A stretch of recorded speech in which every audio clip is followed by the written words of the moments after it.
Hello everyone, welcome back to Believer Science Academy, Bengaluru. This is topic of the day discussion.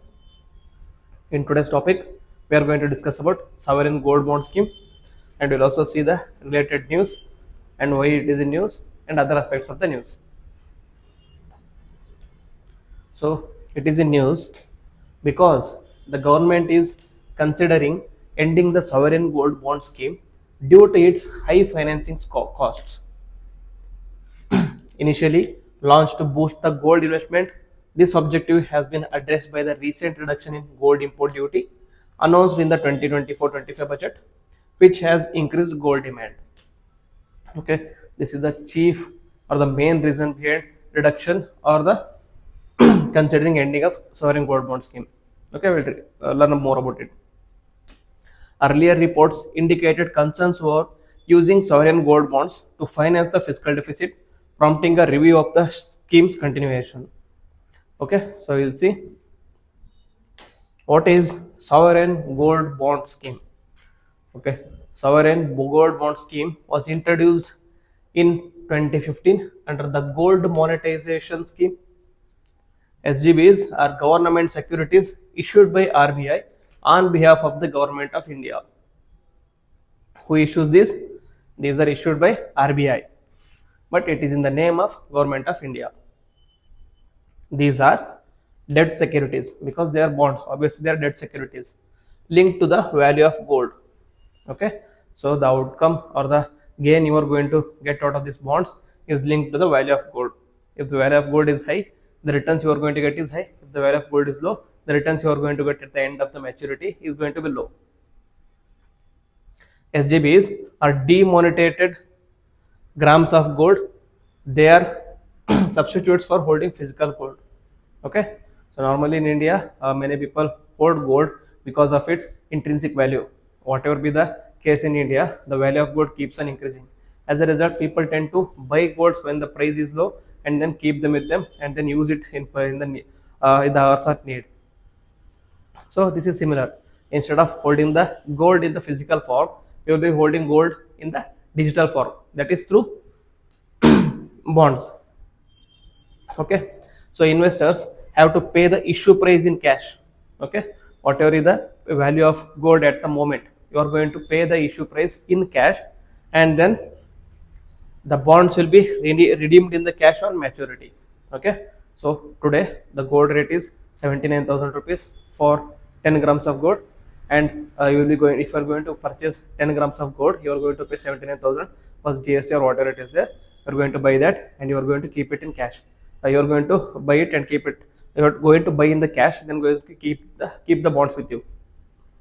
Then after a certain period, suppose say for 5 years, okay, 5 years or 6 years, after 6 years, if there is a fluctuation in the rate of gold, if you want to redeem the gold, if you want to redeem the bond, you are going to get the money at the rate at which the gold is at in the particular time. If suppose in the 5 years, if the gold is per 110 gram, it is 1,40,000, you are going to get 1,40,000 as your return. Okay, not only that, along with that, in the features, each unit represents 1 gram of gold and offers a fixed interest rate of 2.5% annum, credited semi-annually. Okay, so it is not that you are just going to get the returns at the end of the maturity period. We will also be getting 2.5% interest semi-annually. Okay, these bonds can be traded in the secondary market, that is you can trade them in the secondary market also, and are redeemable in the Indian rupees based on the average closing price of 999 purity gold. It is a virtual price of the gold which is used for calculating the price of the gold. Okay, from the last 3 business days before maturity. Okay, so you are going to end the maturity on 25th of December 2024. Okay, if you are going to end it on 25th of December, then they are going to see the rate of 999 purity gold for the last 3 days, that is 24th, 23rd and 22nd. These 3 days rate will be averaged and then the value of the gold will be calculated and the returns will be based on that value. Then so the features I already explained this, but again, issuing authorities RBI on behalf of the government. Eligibility, that is who is allowed to invest in this gold, is restricted for sale to resident Indian entities, including the individuals, HUFs, trust, universities, charitable institutions. Okay. Denominations, the bonds will be denominated in the multiples of grams of gold with a basic unit of 1 gram. Tenor, the tenure of the bond will be for a period of 8 years with an option of exit from 5th year onwards to be exercised on the interest payment dates. Okay, maturity is 8 years, but there is also flexibility that you can end the maturity period on the 5th year onwards. Minimum size that you have to invest is, minimum permissible investment will be 2 units, that is 1 unit is 1 gram of gold, so you have to invest in at least 2 units of 2 grams of gold. Taxation, that is interest on the bonds shall be taxable as per the provision of Income Tax Act of 1961. Okay, obviously they are going to tax it. Physical gold rules apply to capital gains too. Okay, then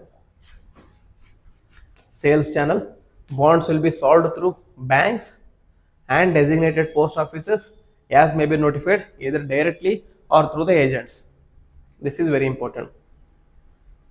Issuing authority is RBI, but they are sold through, you are not going to go directly to the RBI and ask for the gold bond. You are going to ask for the gold bond in the banks and certain designated post office banks. Okay. And if the minimum limit is 2 units, the maximum limit is not more than 500 grams per person per fiscal year. The fiscal year is April to March. This has been changed this year.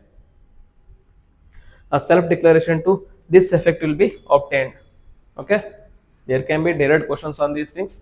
There can be statement based questions. The statement based questions can be, there is a minimum limit provided for investing in maximum, like investment in sovereign gold bond, but there is no such maximum limit provided for. So if there is a statement like that, that statement becomes wrong, because there is also minimum limit and there is also maximum limit, and they can also make certain changes with this amount, that is 2 units. They can say the minimum amount or the minimum unit to be investing in the gold bond is 1 units of gram, or 1 units of gold, or 1 grams of gold. That statement is also wrong. And the maximum limit is 500 grams per person per fiscal year.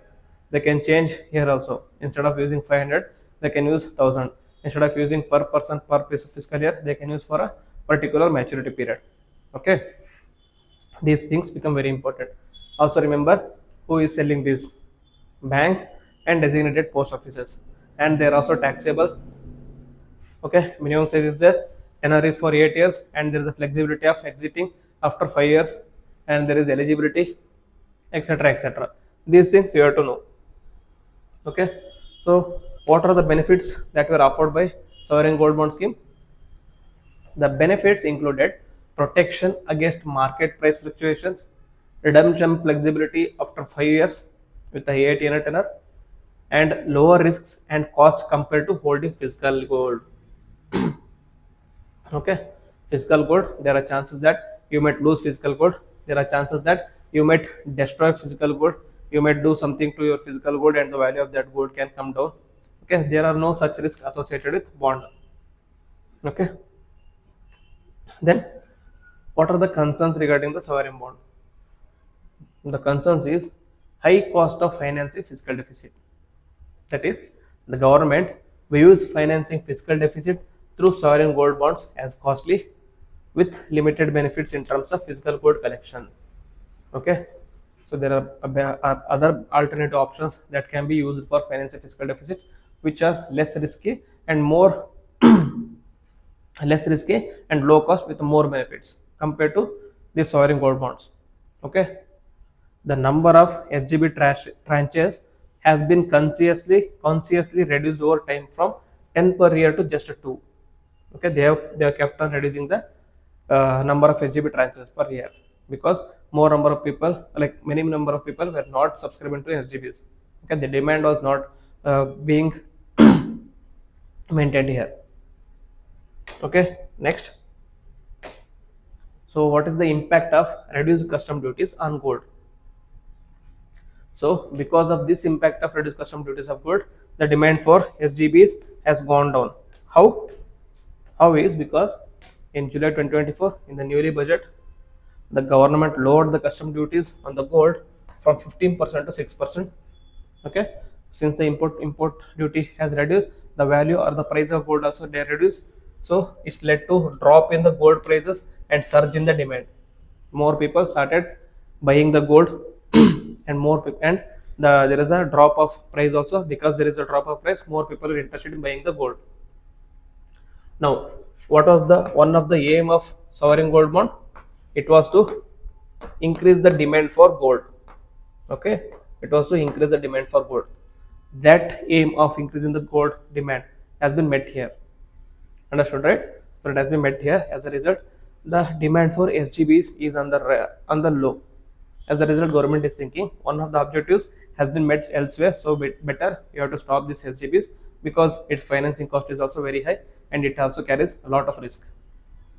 Then this aligns with the government's objective to boost gold demands but diminishes the need for SGBs as an investment option. Okay, so since the physical asset itself is available at a lower price, people won't be going for SGBs. Next, decline in SGB issuances and borrowing targets.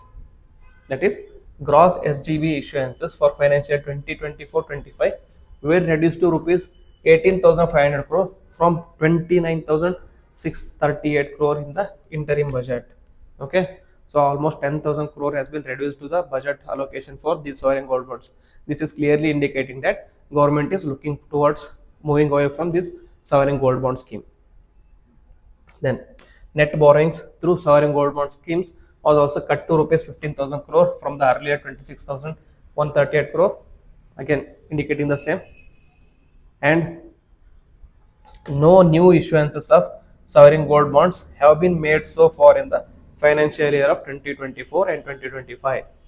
This aspect is also very important. Okay, next, SGB redemption performances. That is, SGB Series 1 matured in August 2024, providing a return of 120% of the initial investment, with the redemption prices rising from 3,119 crore to 3,119 to rupees 6,938. Because 1 gram of gold during the period of 2016-2017 was 3,119, and by the time this ended, the price of gold was 6,938.